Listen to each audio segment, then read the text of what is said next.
My father came over here from Thailand and went to medical school here and set up our family here, right? And moved us over a long period of time. But he was great at medicine, super smart, way smarter than I ever was. But he didn't know anything about money, never got taught. And unfortunately, I found out later in life how mismanaged their finances were. And unfortunately, it all came crashing down on them later in life to the point of bankruptcy. And to me, it really lit a fire under me. I said, I've got to figure this out for myself. Hi, Tom. Welcome to the show. Mark, great to be here. Thank you for being here. Welcome to Peak Performance Perspectives, where we help entrepreneurs master health, wealth, and relationships. I have to start out by asking, what does peak performance mean to you? To me, peak performance really starts with understanding yourself, how you operate, what puts you in the best state to perform and bring high energy to life and business. And so knowing more about how you operate and how you think and what values you have really, to me, allows you to drive into that peak performance because you can operate in the way that you were probably meant to operate, instead of trying to just follow what everyone expects from you. And that's what I've learned through the course of my sort of experimentation as a business owner and entrepreneur is tapping into what I am just gifted at that allows me to operate at that peak level and then fill in the gaps with other people around me that can fill and push me to higher levels that I couldn't do by myself. So really tapping into that really has really helped me reach that. So many of us have trouble with really finding out what we are gifted at. We almost always pick a major in college just because we were good at that subject in school. And some teacher or a parent said, you're good at this. You should make a career out of it. But you went to college for something and you were in the pharmaceutical industry and now you are in Perennial Pride and we'll talk about all of that. And I used to be an engineer and now I have become into business. Both of us are examples of people doing things that we didn't go to school for. If we were to tell somebody who's listening to this podcast who's younger than we were when we decided to make the decision, what would you say is the key to really finding out what you're truly gifted at and what you should be doing? Yeah, I think a lot of it to me was simple when I really started recognizing it was one, appreciating that we're all unique and we operate differently and be okay with that, right? And just pay attention to it. Like the things that how you think about solving a problem, for instance, right? You have a natural way of going about it. And for instance, my example is that I'm a big researcher. I like to look into things. I don't make decisions very quickly. And that can be a hindrance in a lot of ways, right? You can overthink, but I recognize that's a really powerful tool I have. And I enjoyed it because it allowed me to explore. And so it just allowed me to understand what is it about me that just makes me tick. And to me, like even that little nuance of, I always wanted to research things and look into and explore and think about history. It just is a natural thing for me. I didn't have to think about doing it. It was just something I was just drawn to. And so really stepping back and observing like how you attack a problem and how you sort of get to solutions really tells you a lot about yourself. And to me, that was, I would encourage folks to think about that, not just do the things, but then reflect on how do you go about doing it? And what was that experience like?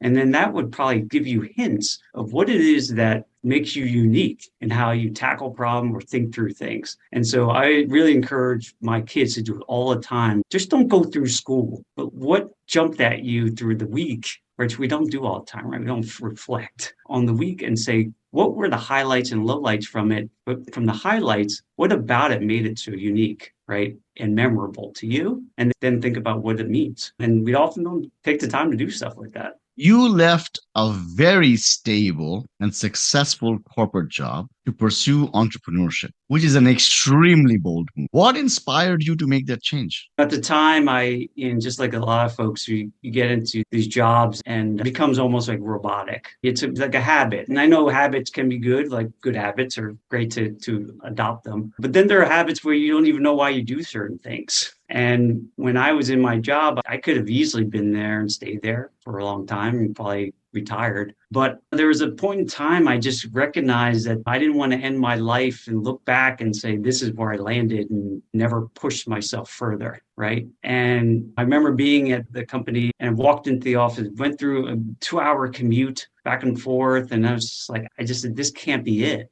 wasn't enough. I don't feel like I was challenging myself. So that's what I started thinking about. What else could I do? And that's why, me being a fairly conservative guy, it took me a while because I was thinking, what else would I do? I've been so used to this job. And unfortunately, when we get older, sometimes we lose sight of dreaming and thinking of other things, right? What if? What else could you do? It just never comes. So I spent a lot of time sort of thinking through, and I said, I love learning about finances. I love sharing things with about finances to others. And I said, could that be? And so I just started experimenting a little bit with it, talking to others about it. And that's how my road started. It was really just out of fear that I'd be on this road doing the same things and never pushing myself to experiment with what I could be. And it really just said, I got to try something else. What was your relationship with money growing up when you were growing up with your parents? Unfortunately, like a lot of families, it was never talked about. My father came over here from Thailand and took a lot of courage to come here by himself, not knowing the language, and went to medical school here and set up our family here, right? And moved us over a long period of time. And but he was great at medicine, super smart, way smarter than I ever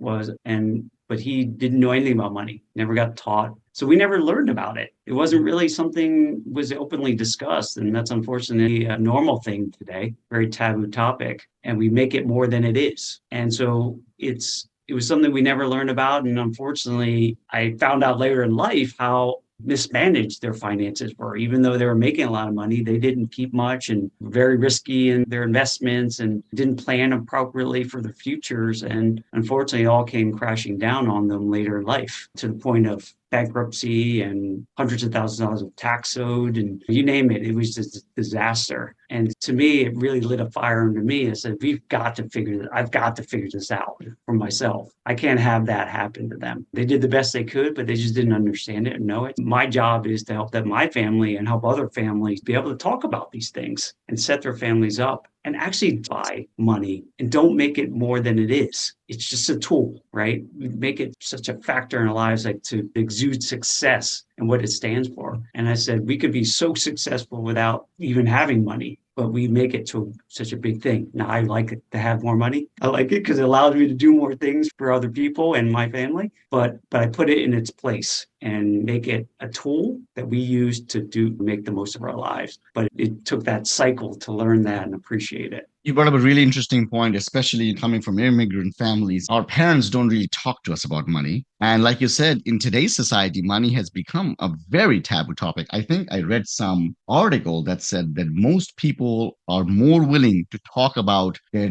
death arrangements than they are willing to talk about money. What is it about money? Because you said it beautifully. It's just a tool. But what is it about money that makes it such a taboo topic to discuss, even when we are suffering and we need to discuss it with somebody to get help? It's just, I look at these things, and now obviously with the benefit of experience and maturity over time. And this isn't, I'm saying your audience doesn't, you recognize that there's a lot of external pressures on our lives and push us to think a certain way. And what I've found out as I got older is try to internalize things and what does it mean for me, and push it on and try to avoid the external. What's it truly mean? Because money in our society has created this animal that it's a reflection of you as a human and your value.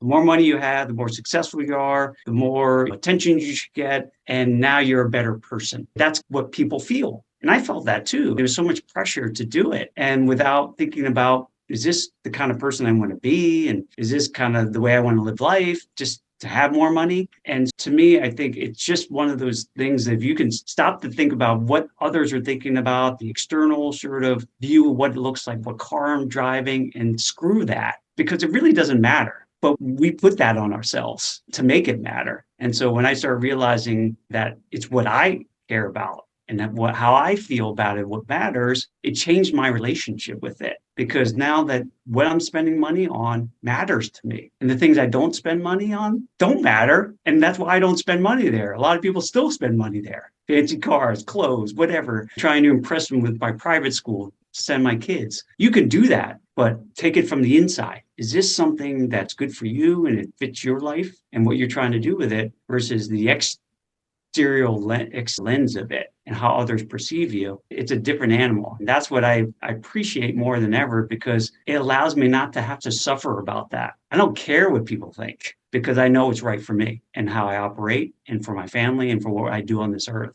And that has given me more peace than I could ever explain in my life, right? It doesn't matter. I want more money, but it's because I get to do more with it now, right? But it doesn't matter what others are thinking about it. Given the unique angle that you come in with in regards to money, you have a viewpoint that mainstream financial advice puts families at risk. What is the key misinformation or blind spot that most people have about financial planning that they get for the mainstream sources? I think and the more I talk to folks about this, and they have you talked about too about the taboo, it's one of those they feel like they don't know enough, right? And the financial world, and I was a recipient as a client on the other end with this sort of mantra, it's too complicated for people to really understand it and excel in it. And people have adopted that. And I did for a while. And so you just listen to all the different pundits and the marketing that comes along with finances. And when you really peel it back, a lot of the financial advice that is created and shared with us is meant to control our wealth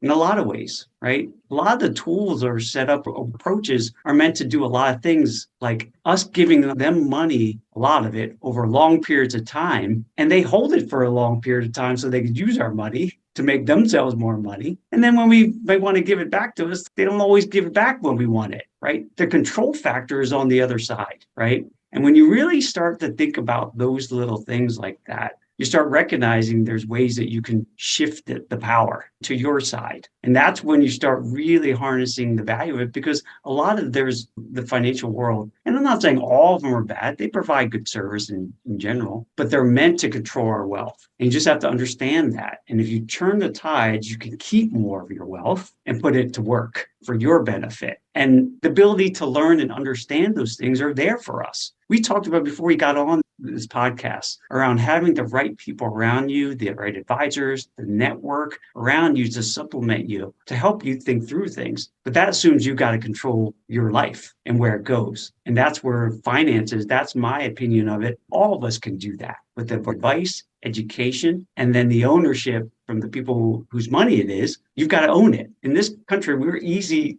sort of handing that off, that responsibility. And if you do that, unfortunately, the outcome is we have less control, right? And if the system is designed that way. So my job is to help people see that and then find a way to create their own path, right? They can break out of the system if it's not working for them and find a better path that gives them more ownership, control, freedom, and use of their money. And that's what I love to share with people, because it's like releasing someone out of jail, out of a cage, out of my corporate job. It's the same thing, right? When you get that, it's so empowering. You emphasize the importance of taking ownership of your financial life, right? If I'm listening to this and I want to know what are the first steps I should be taking to gain control of my financial future, where would you say I get started with? Or how do I get started? For me, I think to your original point, like getting a better understanding your sort of belief system around money, so key, because we all come with our own unique experiences and, for lack of a better term, baggage around money, right? How we think about it, right? And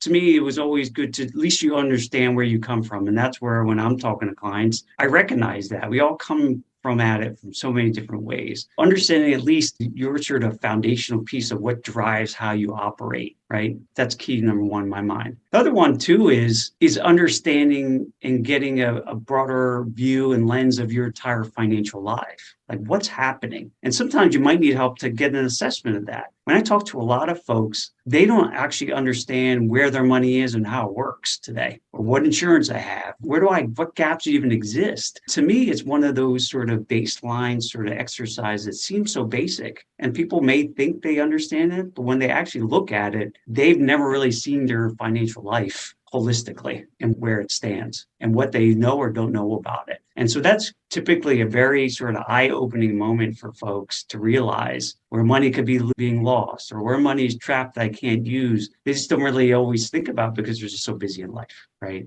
The third piece that I always stress with folks when I'm talking about, because usually the conversation around money always said, where do I invest? That's usually the question I get. And because that's the sexier part, it's more interesting. What I have found for most people, just like a house. If you use this house analogy, most people's foundations have cracks all over the place. And there's a lot of risk to their financial life. So you're building a house that has a lot of structural damage, but you want to build up on it, add another suite to it, right? And add to a house that potentially at a foundational level is not solid. They need to fix that first before you start building anything and investing, in my mind. And that's the time we spend with folks to help that. How do I reduce taxes? How do I protect my family? All those, how do I get my estate plan together? All these are very basic, fundamental things, but they provide the foundation that builds you to not just your lifetime, but for generations to come if it matters to you. So those are some of the basics that I would probably share. What role does Buddhist and Stoic philosophies influence your approach to business, finance, personal growth? Yeah, it's crazy. As I grew up in a Buddhist family, and I was so turned off by all of it growing up. But as I got later in life, it's come back to me. And there's a lot of parallels within Buddhism and Stoicism in the whole host of ways. And one is to recognize that life is always going to change. This concept of that even if things are going real well, it could go the other direction. And when things are pretty bad, it could go the opposite direction, really good. And never to get too crazy high or low. And has kept me pretty grounded in my just general living. And so people always tell me, you never get mad. That's because I try to stay even, right? Balanced. And how that's impacted my approach around finances is to ensure that, right, people's lives and their financial lives are also balanced, right? Because we have a lot of things to deal with around, we have so many risks in our lives that we cannot control. For the things we can control, let's protect the heck out of them. And the other side, we have to invest. But when we go invest, we have to understand that the way to mitigate risk is to actually know what we're investing in, our business, real estate, whatever it is. We have more ownership or control because we know more about it as opposed to handing it off. And so these are the areas of kind of the Stoicism world, is that the balance part and impermanence is huge. The other aspect of it is Buddhism talks a lot about suffering, right? How to remove suffering from our lives. And so it touches on that where we got to be prepared for things to go wrong. How do we build that risk mitigation in our world? And downside, be prepared when opportunities exist. So we're always prepared. And so the suffering aspect is not having to constantly be worried about money or thinking about money, but putting money in its place as a tool for us, that we can live without it. Even we can live with money or without it. We'll be just as happy. But if we have more money, it would make our lives a little bit better. But it isn't something that I'm dependent on, right? And so that's allowed me to focus on broader life of not just chasing money, but enjoying life at the same time, and not allow it to cause me to suffer and get greedy and constantly worry about money, which is what I used to do. And so taking the principles around Buddhism says, you know what? I don't want to suffer. I'm allowing this to cause me to suffer, and I won't let it happen anymore. And Buddhism allows me to calm down and think about that. And so those are some of the kind of key things that really have helped shape my own personal philosophy around it and what I share with some clients. Talked about preparing in a way, knowing that sometimes things may not work out. There might be some failures. Entrepreneurship is often fraught with challenges and setbacks. Can you share a moment during your entrepreneurial journey where things didn't go as you planned, and how did you recover from that? Yeah, in the financial world, it's a sales job, right? And I've grown to be appreciative of sales people. I don't think it's a bad word. My wife does. That's okay. She has her opinion. But I think if we didn't have sales, people wouldn't get access to things and learn about stuff. So, but being in the corporate world, it was, even though we're influencing selling, it didn't feel like that. So as I started migrating and learning, hey, I have to be in front of people and share them things, it was very difficult for me. I was hesitant to go talk to people, even though I had a wealth of knowledge and things to share. And it really took a while for me to get comfortable with the whole concept of selling. Even though I was going out there, I wasn't really out there and people didn't know anything about it. So I really wasn't successful. I knew a lot. I would help some family members and such, but I really wasn't reaching anyone that I didn't know really close to me because I was shy or nervous about being a salesperson, until I came to the realization around this, that I had an obligation, because I knew these things and learned them. I was doing a lot of these things. It was the obligation to share these things to people, right? Me not sharing these things with people, regardless of what they did with it, right? I didn't care. I can't control that. But my obligation was to share it with people and share all the great things I've learned about it and what's done for me personally and how it could help. And it really helped me to shape the way I think about it. Now. Share it to anybody, right? Because I'm not ashamed of it. I'm not ashamed of being a salesperson because I know that for the right people, this is going to be hugely helpful, right? And help their lives in ways and potentially transform it. So it's my obligation to do. This is what I've been put here to help do. I truly believe that, right? I've been put in this situation to learn these things, to be exposed to them because my job is to spread it to people so they can benefit. And so it took me a while to shift that sort of mental game to be able to be open to share it and market it and not create content around it. It took me a while to finally come to that realization, but it's really helped propel my message and help me connect to the right people. In your messaging, you talk about the concept of learning about yourself and your purpose. Can you explain this concept and how it's helped shape your life and business? Yeah, Bullhorn was something as I was transitioning from my corporate life to being a business owner entrepreneur. It was one of those, I came across it and it's through a colleague of mine, Tammy, and she's a coach. Right. She's a kind of a business life coach. And we went through this exercise to help, like we talked about before, learn a little bit more about you, right? Appreciate all the things about you and reflect on how it's actually shaped the way you've built your life and how you operate. And this exercise was a very in-depth review of experiences and who you relate to or don't relate to and things that just resonate and peel it back to really just get at the essence of who you are as an individual. Why do you do the things you do? It's often not, you don't really ask that question, you just operate. And so this was really helpful to identify the things that in my life that just gave me energy and what it is that I'm gifted to do for others. And so it didn't matter if I'm in the financial services or I'm helping a neighbor, I would use this blueprint, right? It's just who I was. And so it really helped to just put it on paper, but then it formed. So I said, then how does my business align with that? I didn't want to just be in the business to make money. To me, my life purpose and my blueprint, I was using the business to bring it through. And my job was to help empower and educate people to break out of the systems that we've been built around us that hold us back. That's my job. It just so happens it comes through as finance, right? It's just the tool that I use. So, but I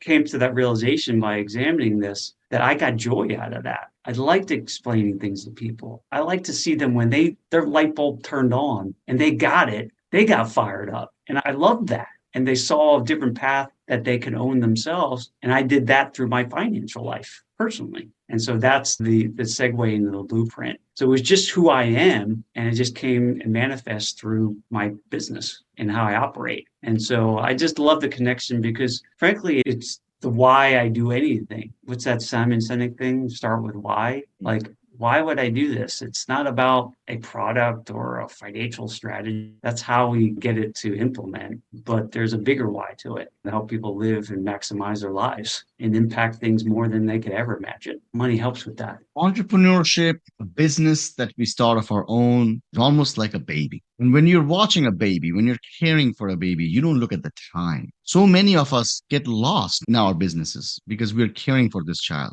How do you balance your role as a family man with your entrepreneurial responsibilities? What tips do you have to maintain harmony between the two? Yeah, I know this is going to be simple, but it's really helped me. There's a phrase, but if you look at your calendar, you'll know what's important to you. And oftentimes it is just work things, right? Work or business. That's what it was for me. And so when I said to my life in my financial practice, really around being holistic in how I help folks, I said I wasn't being holistic in my life. So I said, what's most important to me? My family, right? So what does that mean? Spend more time with them. How do you do that? Well, you got to book time, right? And put money in. Where are you investing in your family, right? Same with my health. And I know you're very serious around your health and your journey is just absolutely amazing. But I had to put my money and my calendar lined up with it. So I dedicate the time for things that actually matter, just like business. So to me, I do struggle because balance in life is hard. I don't know if you can really have it all at the same time, really. I think because the amount of effort and focus it needs to excel in those areas. But I do find that now that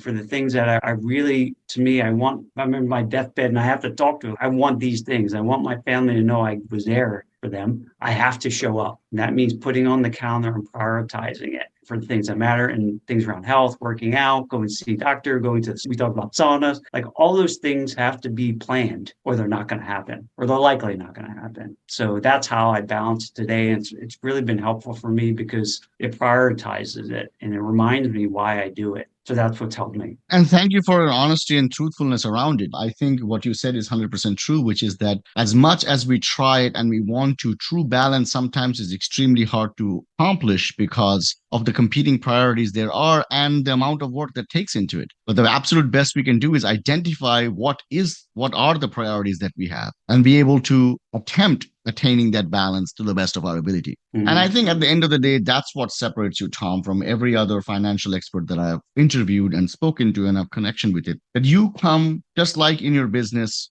just like in the financial advice you provide, where everything is holistic. The life that you're trying to create for your clients is exactly that. It is not lopsided, leaning towards just tax strategies or just being able to invest or this or that. At the end of the day, you're trying to help them create a full life, a life that is full of love, a life that is full of happiness, a life that is full of financial security. And all of those things feed into each other. When we don't have financial security, it is difficult to sometimes spend quality time with our family because the back of our mind, we're stressed out about a few things. So I'm very glad that I was able to speak to you on the podcast to be able to understand how you go about helping your clients. And it is unique and it is different and it makes sense why you're so successful and your clients as well. Thank you for being on the show. Any last words for our audience members? Yeah, I would say this is the understanding your priorities in life has helped me and will help you line up where your investment of time and money all goes to focus on the things that really truly matter at the end of the day. And to me, that's what I leave with people. It's not about the dollars and cents and all those things we can get our heads wrapped around that and forget about why we do any of it. And I just encourage folks to remind yourselves of that, whether it's in your business and your time away, relaxing, savor those times because some of the stuff can be fleeting and we don't know what tomorrow brings. And so I try to make sure that every day counts. And I encourage you to also do the same. And I know your listeners are big time entrepreneurs and doing some great things, but sometimes care for yourself as well. Thank you so much, Tom. Thank you for being on the show. All right. Thank you, Mark. I appreciate it, man.